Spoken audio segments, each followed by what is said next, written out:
Flesh, sweat, in the flesh. Hey, how was you feeling, bro? Feeling like the four, I feel fantastic. Which one would you be, though?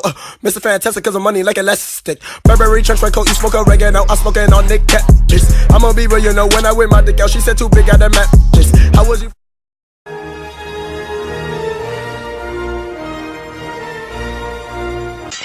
Jurassic World Fallen Kingdom comes out June 22nd and I've been getting pretty excited for it. When I was younger, I went through a phase of playing with dinosaurs like any cool little boy, but as I grew older, I started to respect cinema and movies more, so I quickly got a grasp of Jurassic Park. The newest movie trend is to take old franchises and import them to the newer generation for nostalgia, fun, and money. A lot of money. A lot of good franchises have been ruined due to companies trying to bring back the nostalgia, but the new Jurassic Park franchise, which is Jurassic World, I've enjoyed so far. Jurassic Park's lore gets slept on pretty hard compared to Star Wars and other deep took universes, but the core of Jurassic Park's main themes are based upon man's greed and corruption, which was established even before the movies, but in Michael Crichton's books. And with Fallen Kingdom right around the corner, I've been getting pretty nostalgic with the whole universe of Jurassic Park and addicted with the legendary films, most by the legendary Steven Spielberg. The movies are pretty kick-ass, but I've always liked them for the wrong reason. Like any dumb little kid, I saw dinosaurs and I loved the movies instantly.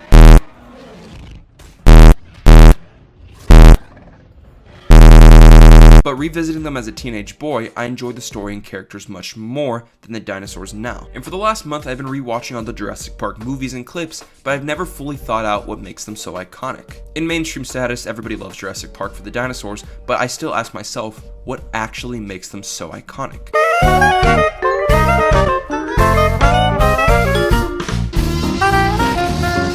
So after days of watching the movies, reading the books, looking at countless lore, I've made my own opinions of why Jurassic Park might be the greatest franchise of all time. The first Jurassic Park movie was released on June 11th, 1993 and kicked off the franchise. The movie had four main themes tied into it, which were greed, selfishness, corruption, and pride, and these tones spread all throughout the franchise. The whole concept of Jurassic Park is the revival of a species that was naturally selected to be extinct, but man plays God and brings them back. Creator of the park, John Hammond, is an old man full of optimism and joy for his life's work to be in motion. But due to other corporation investments, he's on a time schedule, so he rushes the process of getting the park ready for launch, which is dangerous because it could leave many flaws, of which that are shown in this movie as well as future installments. John Hammond's greed, for example, is to rush the genetic process of the dinosaurs, which creates holes for them to be exploited, which happens in the future shown in Jurassic World movie from Dr. Henry Wu, who pitched the frog DNA to fill in the gaps before the first movie.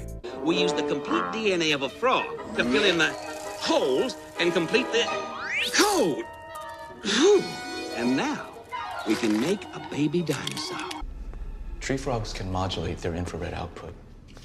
We use strands from their DNA to adapt her to a tropical climate, but This is explored more in the telltale game of Jurassic Park and elaborates more of John Hammond's reckless authority to forward the park and develop it, which puts it into danger due to not being developed safely. And because of this, Hammond allows an inside man to fuck up the park, which does happen, and it was by Dennis Nedry. Dennis Nedry was an IT technician and the only one to develop the security for Jurassic Park. He was shown as a lazy, messy slob, but had a lot of power and responsibility put into his hands, which was careless and stupid.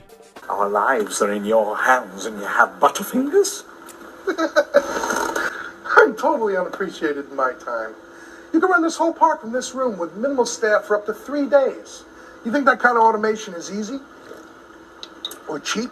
Yeah! You know anybody who can network 8 connection machines and debug 2 million lines of code for what I bid for this job? Because if you can, I'd love to see him try. Sorry about your financial problems, Dennis. I really am, but they are your problems. Oh, you're right, John. You're absolutely right. You know, everything's my problem. I will not get drawn into another financial debate with you, Dennis. I really will not. Even without the scheme of Nedry, if one mistake or accident was to happen to your main developer, that could risk the security of the whole park and endanger your visitors, which is exploited by Nedry when he exploits the system to steal the dinosaur embryos.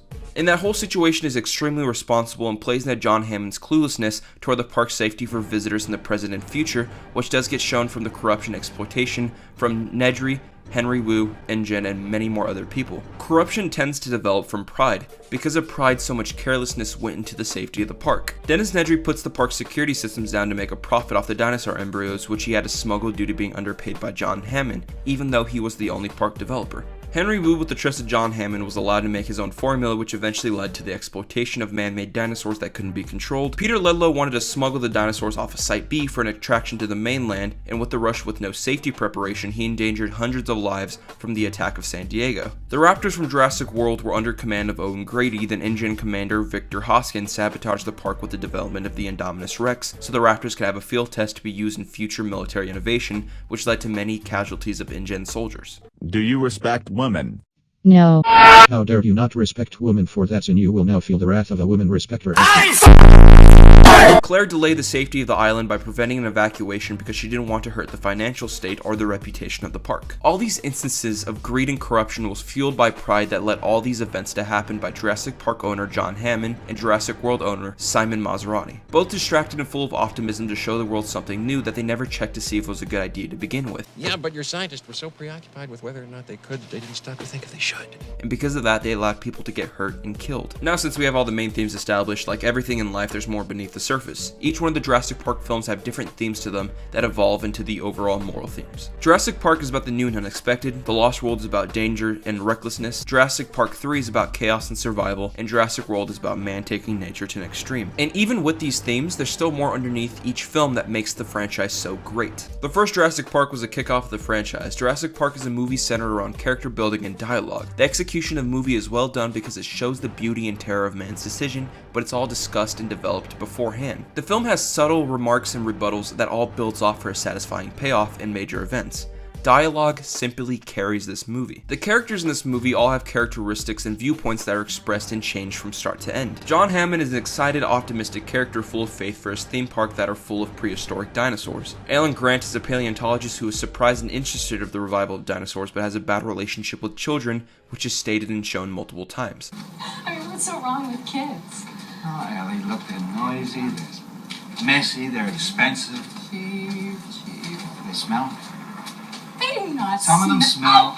Babies smell. Ian Malcolm is a scientist who is skeptical of man messing with nature and bringing back a species that was naturally selected to be extinct, which is stated multiple times.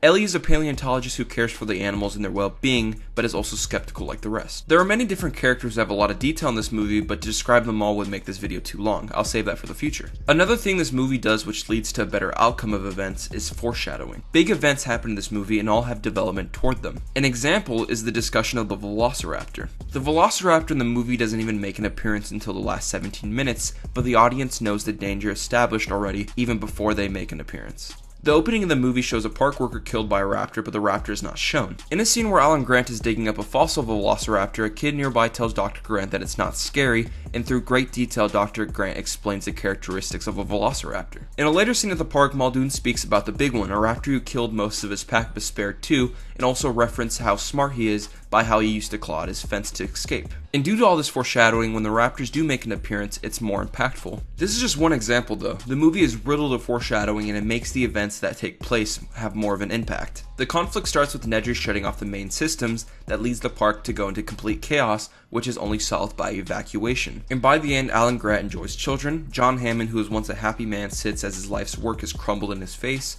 and Ian Malcolm sits humbly as nature takes its course. There's so much more to go into detail about this movie, but I'll save that for a review in the future. But simply, this movie is amazing.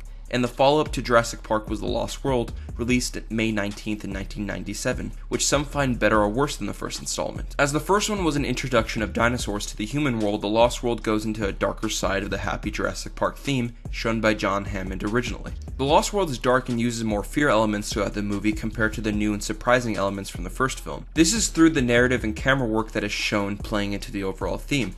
This doesn't make it better than the first movie, but The Lost World is a darker movie. The main protagonist is Ian Malcolm, who was a side protagonist in the first film. After the security breach of the park on Isla Nublar, with the outcome of several casualties, Jurassic Park was shut down, and now we're introduced to Isla Sorna, which was a Site B to Isla Nublar. Isla Sorna isn't an organized park like Isla Nublar, it's more wild and free and was used for breeding and testing.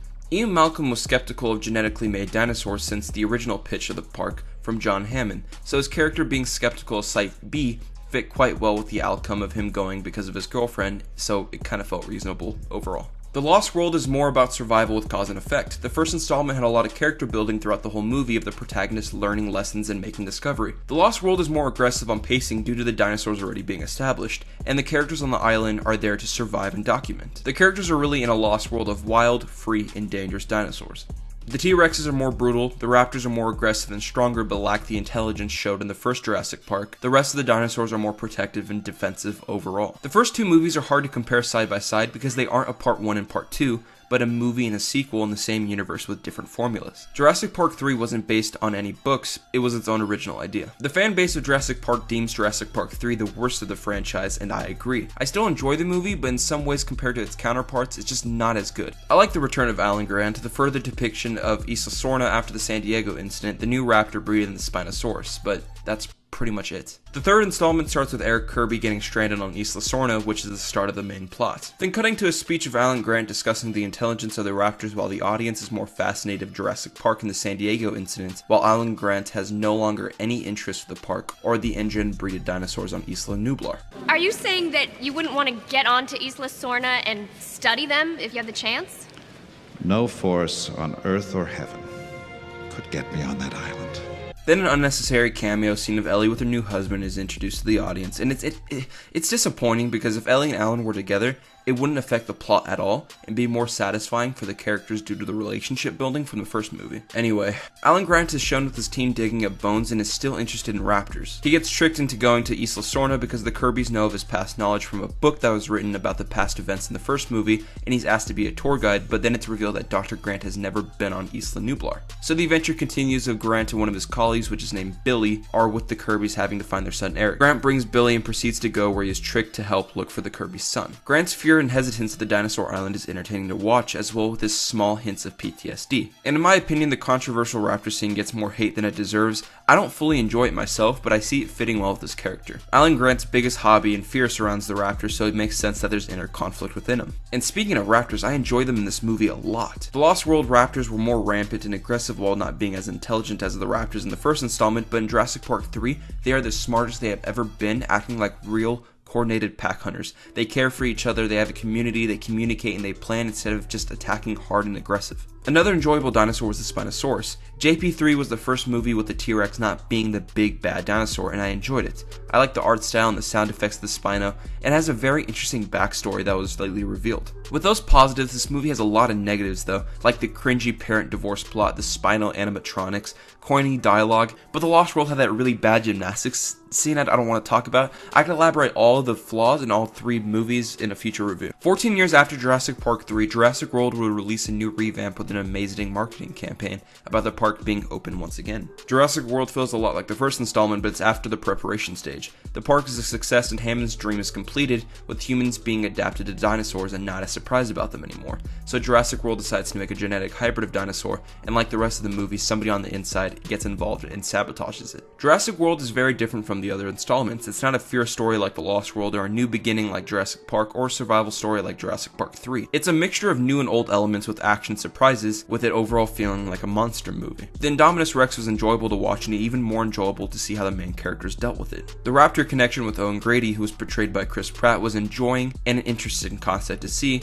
with him bonding and training the intelligent creatures. And they were different from the other three movie raptors, and I love that. Each pack of raptors have different characteristics and physical looks, just like human beings. The lore of the movie was interesting, with Henry Wu being shady and working with InGen to make genetic hybrid dinos to use as weapons, but that'll be touched more in the next movie. The movie has flaws like the children's subplot with the divorce, the love subplot, some of the pacing, but it overall was pretty good. Jurassic World shows the power of man playing God and bringing back dinosaurs, which will build off into the Fallen Kingdom with the Indoraptors that was set up by Hoskins in Jurassic World. Jurassic Park as a franchise is amazing, with all of them connecting in subtle ways. Some are better than others, but I enjoy them as movies, and even with flaws in them, the movies are iconic because they build up characters and morals of man and beast. I left out a lot of details, and I know I'll be making separate reviews for all these in the future, but I'm excited for the Fallen Kingdom and this new genetic warfare, as well as callbacks and all of that stuff.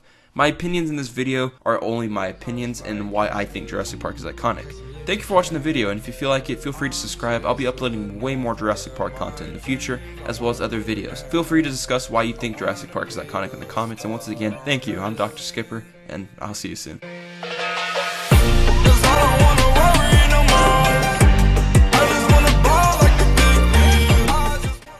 Also, feel free to click my Twitch stream in the link below, as well as all my social medias, and yeah, have a good day.